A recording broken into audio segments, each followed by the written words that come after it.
So, a couple of months ago I was on my daily live stream show Random Encounter, and on this particular day we decided to play a game called Depression Quest. Now, Depression Quest is basically a game that puts you in the shoes of somebody who's suffering from depression in their normal day-to-day life. Now, during this live stream I talked about my own experiences. I've suffered from depression and obsessive compulsive disorder, or OCD, at various stages in my life. I'd have to rub light switches and make sure I did like 50 prayers before I went to sleep at night time, just, you know, so my parents wouldn't die when I woke up. Normal stuff. I have no problem talking about this stuff whatsoever. As far as I'm concerned, depression and mental health issues are a part of normal day-to-day life.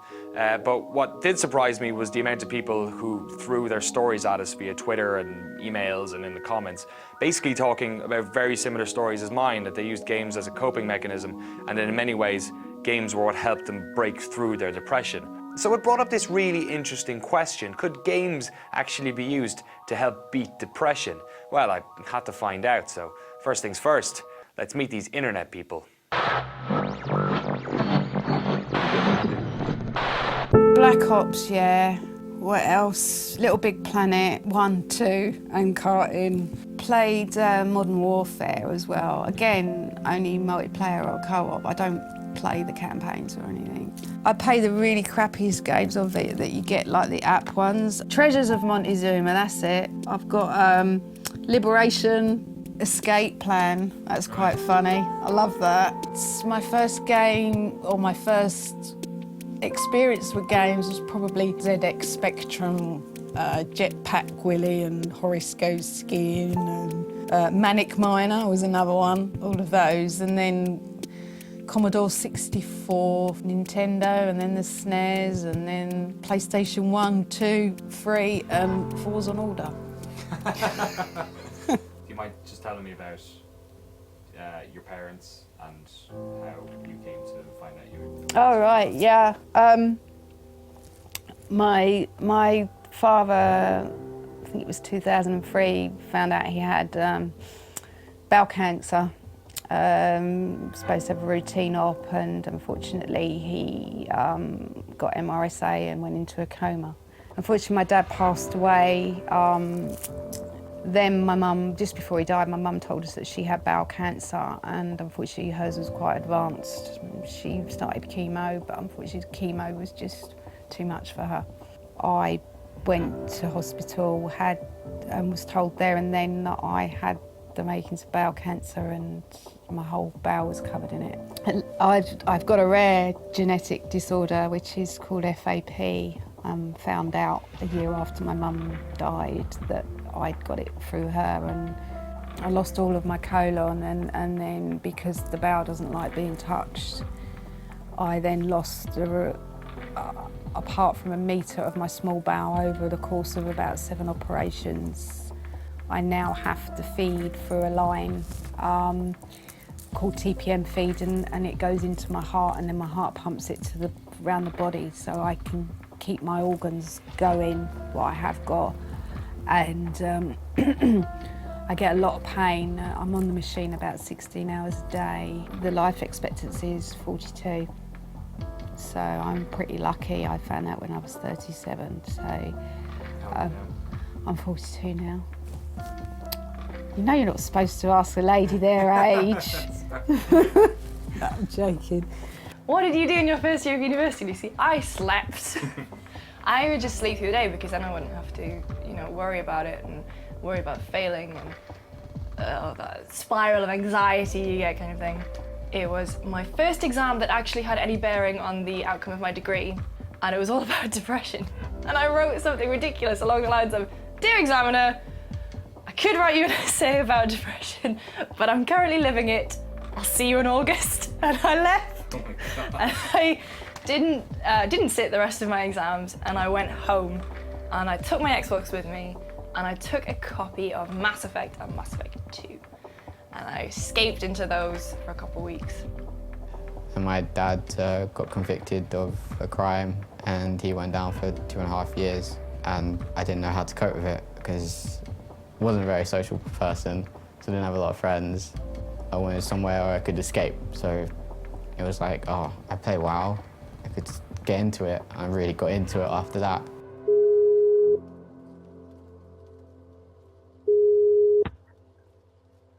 It started getting a bit rough in 2010 after I missed a couple of festival submissions. And, then I started questioning, like, oh my God, have I made bad decisions in trying to do this? Am I now working on it too long? Are other people right? Or, is there something here? So then I would start working harder and be sleeping less because I really wanted to try to make something of it, which would then mean that I was getting more tired and I started getting sick, and that made me less productive. So I was like, well, if I'm less productive throughout the day, then I need to start working some longer hours if I want to get some stuff done, which then meant even less sleep. There'd be no one home but me. I would have all of this stuff going through my head, especially after, winning a bunch of awards and stuff. There was mounting pressure to get the thing out there, like what the hell were people waiting for? And I was running out of money and I still had so much stuff to do. And I'd be at home on a day by myself, just, walking around in the kitchen. And then I'd be hearing like my sound designer nagging at me about, getting some stuff. And I'd be hearing other people nagging at me. I'd just start yelling at myself, go off and have long two-sided conversations in a mirror. Really feeling like I was just absolutely losing my mind. Going from being healthy and out and partying and having a really good job, earning lots of money, going from that from 1 week to going to being on benefits and thinking you're going to have your house taken away from you and stress and, thinking about my parents all the time, and I'm reminded of them all the time, every day. Not that I don't want to, but I know that I'm probably going to end up exactly the same way, but I don't know when it's going to happen. It's like a time bomb, it's always in the back of your head. And I think that's where the depression starts, is because I've got time to think about things now. The relationship between games and those suffering from depression is a complex one. While some use games as a healthy crutch to get through the day, others may overplay to the point where their depression deepens, or worse, they spiral into addiction. To try and understand it more, I reached out to David Owen, a journalist who recently wrote an article for Rock Paper Shotgun about the connections between games and depression. There he is there. Say hi, David. Handsome bastard. First off, I asked him why it was exactly he was compelled to write about the issue in the first place. Well, it was partly because I've been recently diagnosed with depression myself within the last year or so. And also my sister's had it for a long time, kind of as a family thing. And I found that, there was obviously, I saw some studies which linked depression to gaming, but it was kind of a lot of it was like the sun and the mirror and sort of saying, oh, games are making our kids depressed and, the sort of typical things that most tabloids tend to do. And so I looked into it further, and there are studies which definitely show a direct link between games and depression, but it's not as simple as games causing depression. That's kind of wrong, basically. But the one I looked at mainly for that article was Dr. Douglas Gentle from the University of Iowa. He draws the line between sort of normal gaming and dysfunctional gaming. If it's distracting you and stopping you from operating in real life, from being with your family or friends or going to your job or whatever it might be, and whether you've been diagnosed or not, then that's kind of dysfunctional gaming. Whereas it could be that if you're experiencing a bout of depression, you might sit and play a game for 14 hours a day for 2 weeks, but if after that helps you get back into regular life, then it's not been dysfunctional, it's actually helped you. So it's kind of a difficult line to draw, I think. When I was younger, I tried to escape my depression by playing games like Quake 3 and Unreal Tournament for hours and hours in the evening. Being able to dive into another world and distract myself from my obsessions was my way of coping. Coping is something people with depression get used to. Oftentimes you can't really help when you're depressed, so you just have to manage your mood until it's passed. Games distracted me and made coping easier, but it wasn't until I went to a psychologist that I truly started to heal. I wondered if this form of escapism was common, and in the long term whether it was even good for you. David told me about his sister who used a rather depressing post-apocalyptic first-person RPG as a way of overcoming her depression. When she was sort of, I think, 20 years old or so, and her depression was getting quite bad, she bought an Xbox 360. She had Oblivion and she had Fallout 3, which I think I believe anyway, she wouldn't normally play, but I think because they had that sort of immersive quality to them and the ability to kind of have objectives and set goals and kind of quest after things, because when she did get very depressed, it was very hard for her to kind of live about her daily life, really, and to get out of bed and feel motivated to do things. And I think games gave her the ability to do that. I mean, particularly with Fallout 3, when she was having a particularly sort of bad period with her depression, she played literally sort of 14 hours a day for 3 weeks, which obviously is a lot. But then after that, she found that she was able to kind of then slowly get herself back into daily life a little bit. She could start to kind of think about going back to her job and seeing her friends and kind of starting to live a bit more normally, essentially. So it kind of just helped her get through that difficult period, and then she was able to get out of it afterwards. While escaping into another world may be one way of dealing with your issue, the support of friends and family cannot be underestimated. So, with the rise in internet connectivity and online gaming, could playing with others help ease a person's suffering? A lot of my depression and my anxiety was around the fact that I hated my degree. And so I would have a look at studies that were being done and what the kind of, what the thoughts were about video games in the field of psychology. Obviously it was a correlation, so you can't infer causation. But if you are more addicted to a video game, you will have lower levels of self-esteem, more anxiety, and higher chance of depression. But at the same time, through my research, I discovered that games were good for helping people. And it was kind of the stuff, you know, like achievements and working together, and things like MMOs are great for getting people who would be otherwise just sat at home playing alone to meet people and talk to people. So it's just kind of, it's really strange. It's, you know, do you play games because you're depressed, or are you depressed because you play games? You don't know. That's obviously just the absolute furthest ends of the spectrum. There are, you know, so many situations in between. If I go out, I've got my backpack on with my line on, and people can see the backpack and they can see the line, and they look at you as if to think, what's that, you know? It could be a mess. I can't go on the tube of it. I did once, and this guy looked at me, and I'm sure he thought that I was some sort of suicide bomber, because the alarm went off on my pump on the tube. Oh, and it makes this noise, and this poor bloke sitting next to me actually couldn't get away fast enough. Okay, I've got friends and stuff, but they go out, whereas I can't. So I don't have social interaction with people a lot. And I am quite shy as well, so I don't like meeting people and then explaining that, you know, I don't have to do that online. They don't, you know, they know I'm not well, but they don't know the ins and outs of it, and they can't see that. For Claire, leaving home caused its fair share of embarrassment and bomb scares, but while faffing about with her PlayStation 3, she found support in the most unusual of places. I know, it sounds like really geeky, doesn't it, that I've been on PlayStation Home, but I've actually got some really good friends that I've met on Home, and I know it really sounds sad. Went on it a couple of times when it first started, which I think was back in 2007. One day I went back on and started bowling with somebody I'd never even met, and got talking, and then ended up 10 of us talking and then adding each other, and have been best of friends ever since.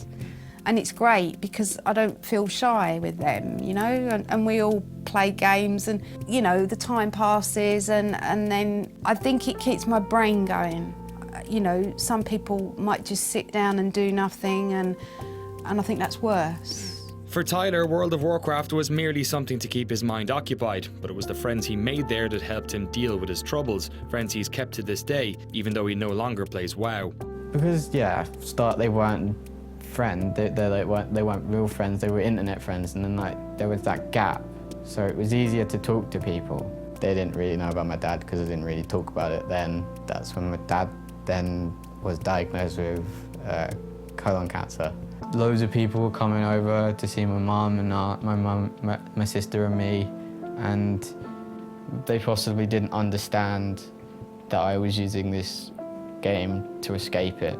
Yeah, they probably saw it as more damaging because I wasn't like talking to people about it. But it was like, well, I have people that I'm really close to in this game that I'd rather talk to. There are a lot of different ways that people made to like get through depression, and like they weren't just internet friends, they were actual real life friends. I don't know, I just felt looked after, and it was people that I met through WoW. It was just odd. Alexander released Antichamber to critical and commercial success earlier this year, but he still struggles with anxiety and imposter syndrome. See, that's the thing about depression that some people misunderstand. Often the sadness has absolutely nothing to do with your circumstances. Alexander's slowly getting his life back in order, and though games weren't the solution for him, talking to people is a key factor in his recovery. It's calmed down a bunch. I've said I'm going away, and I definitely need to do that. I definitely need to just step away from the internet, to step out of my house for a week and care about other things, and again regain some perspective. I remember you saying in your random encounter video that, you know, when you talk about depression and things, you just come off as being a bit whiny sometimes. and that's totally not what you're trying to do. And I completely understand that if you're talking to the wrong people, some of the things that you say just come off as whiny things. But when you talk to people who have gone through similar things, they understand. I don't really find any of this stuff painful. To me, it's just kind of cathartic to talk about, which is again why I was happy that Depression Quest came up, because then people who are having issues can then talk with other issues. Like it sparks up a lot of conversations, and I always find them cathartic. So I think that's a really good thing.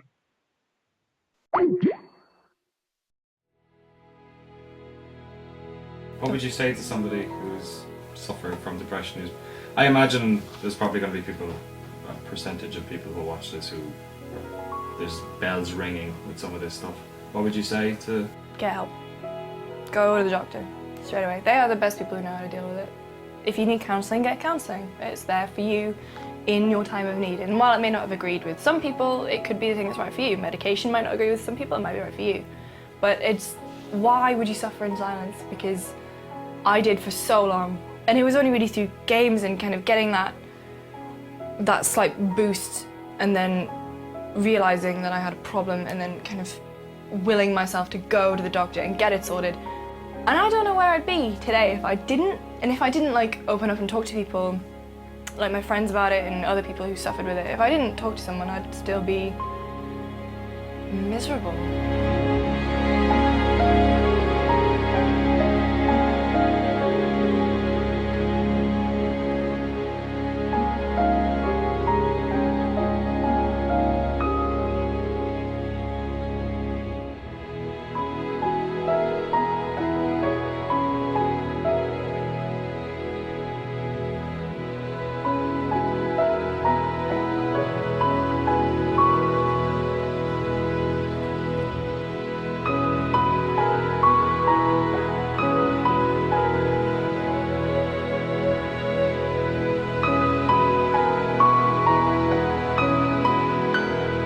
I think the best thing you can do is go to a doctor. It's kind of a start, and they can refer you on to therapy, which will be a lot better for you. And I think the main thing is kind of not to be embarrassed about it, because for a long time, the reason I wasn't diagnosed until recently was because I was kind of embarrassed about it. For a long time, I did perceive depression as a weakness, which I think is the wrong way to think about it.